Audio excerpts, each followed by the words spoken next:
क्या आपने कभी सोचा है कि भगवान श्री कृष्ण, जिन्हें हम धर्म का रक्षक, करुणा का सागर और भगवान विष्णु का अवतार मानते हैं, उन्होंने आखिर 16,108 विवाह क्यों किए? अक्सर लोग केवल इस संख्या को सुनकर तरह तरह के निष्कर्ष निकाल लेते हैं। कुछ लोग इसे केवल एक राजा का वैभव मानते हैं, तो कुछ इसे बिना पूरी कथा जाने विवाद का विषय बना देते हैं। लेकिन जब हम शास्त्र में वर्णित घटनाओं को ध्यान से पढ़ते हैं तो हमें पता चलता है कि इन विवाह के पीछे कोई व्यक्तिगत इच्छा नहीं, बल्कि धर्म, करुणा, न्याय और सामाजिक रक्षा के बड़े उद्देश्य थे। इसलिए आज इस वीडियो में हम शुरू से अंत तक पूरी कहानी जानेंगे कि आखिर भगवान श्री कृष्ण ने इतने विवाह क्यों किए, उन्हें किन किन कठिन परिस्थितियों का सामना करना पड़ा और इस घटना का वास्तविक आध्यात्मिक अर्थ क्या है। श्री कृष्ण का जीवन जन्म से ही संघर्ष से भरा हुआ था। उनका जन्म मथुरा के जेल में हुआ क्योंकि उनके मामा कंस को भविष्यवाणी मिली थी कि उनकी बहन देवकी का 8वां पुत्र ही उसका वध करेगा।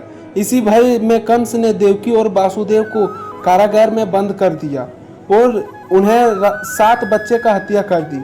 लेकिन जब 8वें पुत्र श्री कृष्ण का जन्म हुआ तब भगवान की योग माया से जेल के सभी द्वार खुल गए और वासुदेव नवजात कृष्ण को लेकर यमुना नदी पार करके गोकुल पहुंचे। वहीं नंद बाबा और यशोदा माता ने उनके पालन पोषण किया। बचपन से ही श्री कृष्ण ने पूतना, षष्ठासुर, त्रिंतावत, बकासुर, अधासुर और कालिया नाग जैसे अनेक राक्षसों का अंत किया। इससे स्पष्ट हो जाता है कि उनका जीवन कभी भी सामान्य नहीं था। वे बचपन से ही अधर्म के अंत के लिए अवरित हुए थे। युवावस्था में श्री कृष्ण मथुरा लौटे और कंस का वध करके उसके अत्याचारों का अंत किया। लेकिन उसके बाद भी संकट समाप्त नहीं हुई। मगध के शक्तिशाली राजा जरासंध ने बदला लेने के लिए बार बार मथुरा पर हमला किया। कहा जाता है कि उसने 17 बार विशाल सेना के साथ आक्रमण किया। हर बार श्री कृष्ण ने अपनी प्रजा की रक्षा की, लेकिन वे जानते थे कि लगातार युद्ध से निर्दोषों की जान जा सकती है। इसलिए उन्होंने एक ऐसा निर्णय लिया जो एक सच्चे राजा की पहचान थी।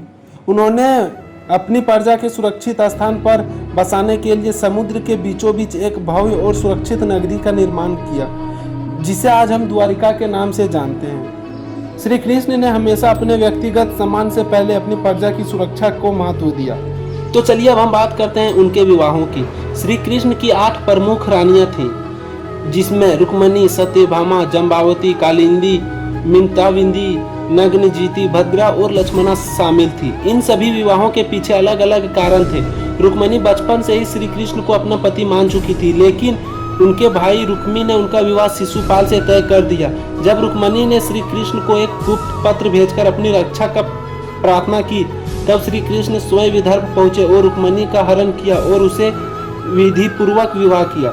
सत्यभामा का विवाह संतमतक मणि की घटना के बाद हुआ। जम्बावती का विवाह तब हुआ जब जम्बावन को यह ज्ञात हुआ कि श्री कृष्ण ही स्वयं भगवान विष्णु के अवतार है। इसी प्रकार अन्य सभी विवाह किसी न किसी धार्मिक, सामाजिक या राजनीतिक कारण से हुआ।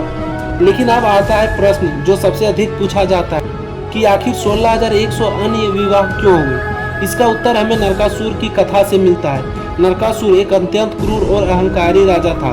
उसने अनेक राज्यों पर आक्रमण करके 1000 राजकुमारियों का अपहरण कर लिया था।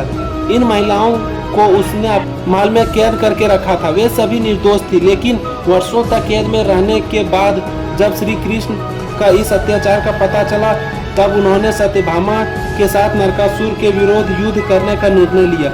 भयंकर युद्ध तब हुआ जब अंत में नरकासुर का वध हो गया।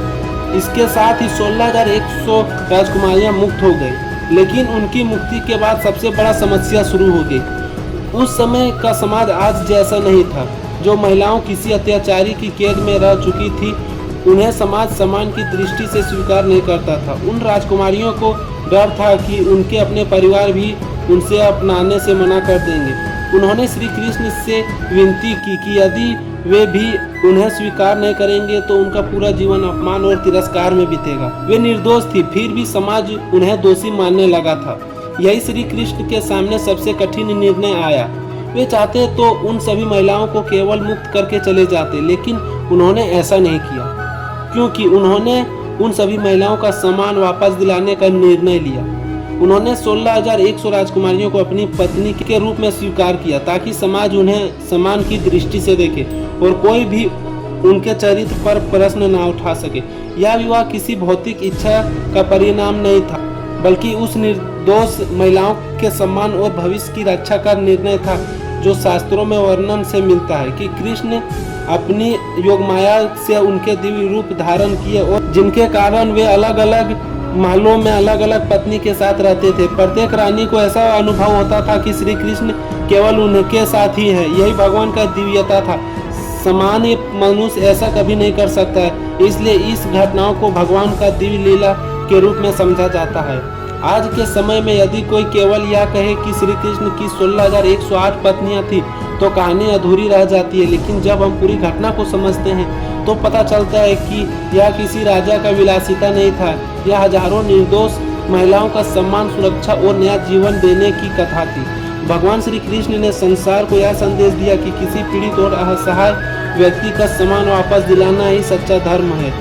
उन्होंने अपने कर्म को यह सिद्ध कर दिया कि धर्म केवल युद्ध जीतने का नाम नहीं है, बल्कि दूसरों के जीवन को सम्मान और सुरक्षा देने का भी नाम है। यही कारण है कि करोड़ों लोग आज भगवान श्री कृष्ण को केवल एक महान राजा या योद्धा नहीं, बल्कि करुणा, न्याय, प्रेम और धर्म के सर्वोच्च प्रतीक के रूप में पूजते हैं। उनके 16,108 विवाहों की वास्तविक कहानी हमें यह सिखाती है कि सच्ची महानता शक्ति में नहीं, बल्कि दूसरों के सम्मान की रक्षा करने में ही होती है। धन्यवाद।